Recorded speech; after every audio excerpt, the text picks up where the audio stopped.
Goeiemôre almal, wees gegroet in die wonderlike naam van Jesus op hierdie geseënde maandagoggend. Ek hoop julle het elkeen 'n baie lekker naweek gehad en julle is reg vir hierdie dag en week wat voorlê. Nou ek het 'n woord wat ek graag met jou wil deel. Kind van God, ek dink baie van ons het hierdie idee. Alwaar ons kan iemand dien. Die Engels sê dit eintlik beter, serve. So ek gaan nou 'n bietjie by die Engels stil staan en sê serve. Nou, almal van ons het hierdie idee, ofwel, kom ek wil nie sê almal nie, meeste van ons het hierdie idee van waar jy iemand kan serve, is net in die kerk. Of net, as jy die titel van 'n pastoor het, of 'n apostel, of evangelis, maar kind van God, het jy geweet, dit is nie so nie. Enige iemand kan iemand serve. En daar is ook soveel maniere hoe jy iemand kan serve. Maar kom ek begin by die eerste punt.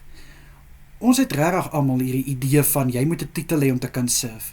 En dit is nie so nie. Ek bedoel, dan moet ons almal mos nou al titels gehad het, sodat ons kan serve, want duidelik in God se woord sê dit, dat ons is God se dienaars. En hy het vir ons gesê, hy het ook gekom om te dien.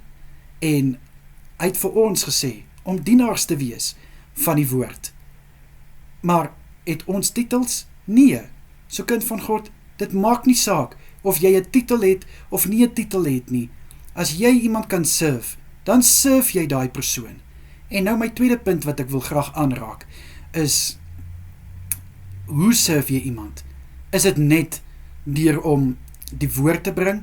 Is dit net deur om vir iemand te bid? Nee, kind van God.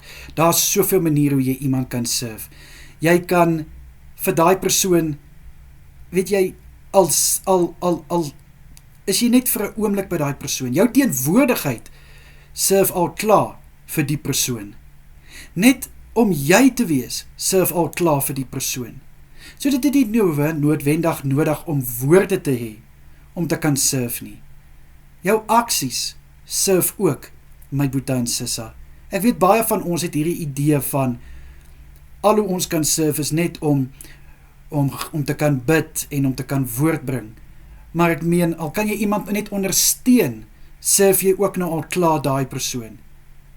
En dan nou die derde aspek wat ek graag wil aanraak is, dat om iemand te serve, moet uit jou hart uitkom.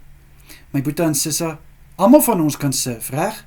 Maar met watter gesindheid doen jy dit? Met watter houding doen jy dit? Doen jy dit omdat jy verplig voel? Doen jy dit omdat jy geforseer is?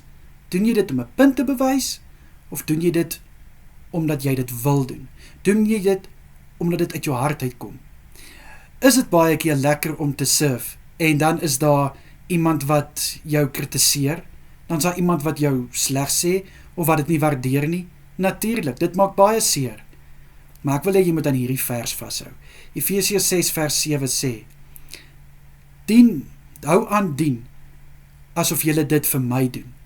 Kind van God, dit is vir my so 'n kragtige vers, dat alles wat ons doen, ons het altyd hierdie idee, ons doen dit vir mense, ons soek mense se goedkeuring, ons wil mense behaag,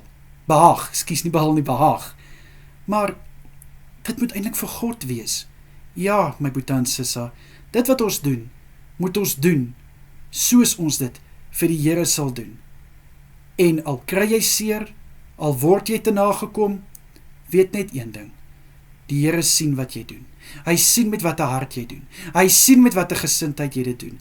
En hy is so trots op jou, want dit verseker al klaar vir jou 'n skat in die hemel, 'n beloning wat daar vir jou wag, want jy is 'n dienaar van God. Ons moet ook ophou om toe te laat, dat wanneer dit by serving kom, dat ons moet so slawe serve. Ons put ons so uit.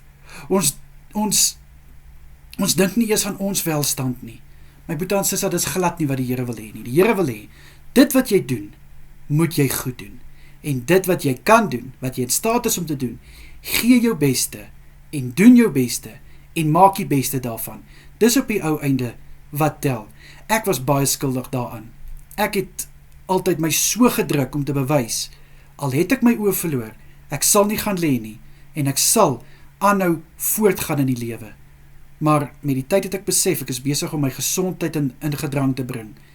En nou doen ek wat ek doen, met oorgawe, en ek doen dit met 'n gesindheid van ek wil dit doen, en ek weet dat die Here is trots op my. En dit is wat ek vir jou ook wil hê, kind van God.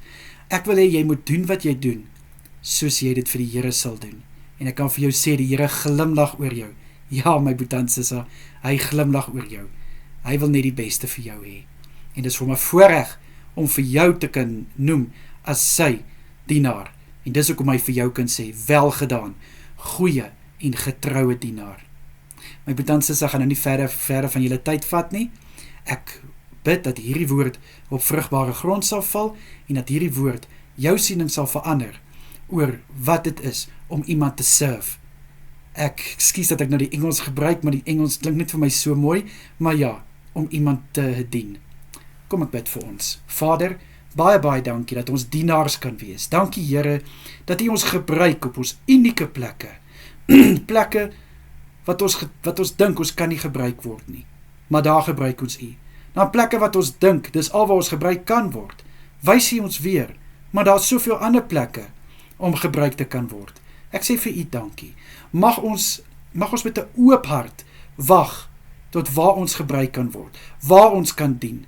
Asseblief Here, al is dit met 'n glimlag, al is dit net met 'n oor, bid ek Here dat ons gewillig sal wees, dat ons reg sal wees en dat ons harte en ons gemoed in lyn sal wees met hoe om mense te kan dien, soos of ons dit vir U doen.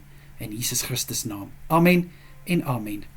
My boetie Sissa, julle moet 'n wonderlike dag hê, en julle moet ook 'n week vol voorspoed hê. Kyk mooi na julle self en wees geseënd. Totsiens julle.